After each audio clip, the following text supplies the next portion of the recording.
How are Diddy's lawyers defending him? What foundation is their defense based on? I was going to move on to other topics, but this case is more important because it's currently active.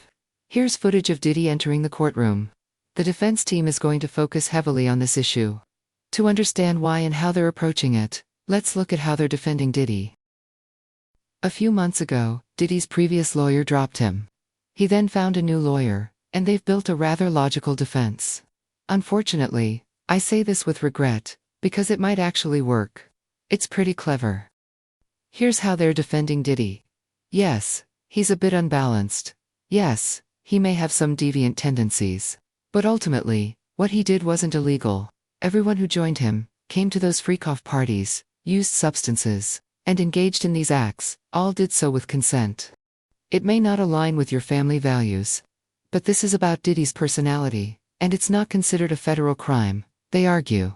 The lawyer says, Sean Combs may be a complex man, but this case isn't complex.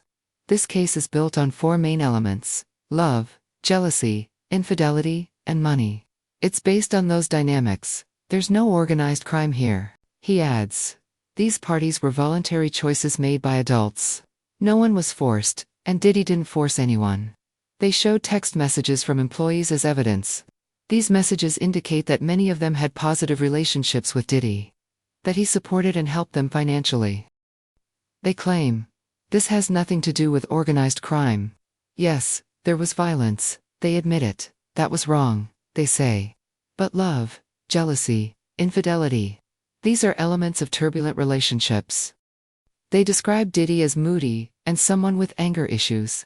When he drinks alcohol, he loses control, they say. But that alone doesn't make him guilty, they even argue. Is having baby oil in your home a federal crime? So their defense is coming from a very strategic angle. What's their next move? Even before the trial began, they made it clear. They'll argue, you gave consent. You were with this man for 11 years, lived in his home, spent his money. One of the witnesses is a woman who was previously married with children. Another is an exotic dancer. All of them received money from Diddy. The defense will link it to, what were you doing there at that hour? Why did you go? You were using those substances yourself. Were you really that conservative? This trial is starting to resemble the typical cases we know. Diddy is even making heart gestures toward his family in court. But as the witnesses testify, the accusations grow more serious. While witnesses recount what Diddy did to them, his 18-year-old daughter walks out of the courtroom, and then comes back. During the testimony of the exotic dancer, named Philip, they claimed that during one party, Diddy moved to another room, and cut a woman with a razor, then dragged her by the hair. Upon hearing this, both of Diddy's daughters leave the courtroom, so even his children aren't defending him. They're not saying, our father would never do something like that. They too are going through a serious emotional trauma. We'll continue. More testimonies against Diddy are coming in.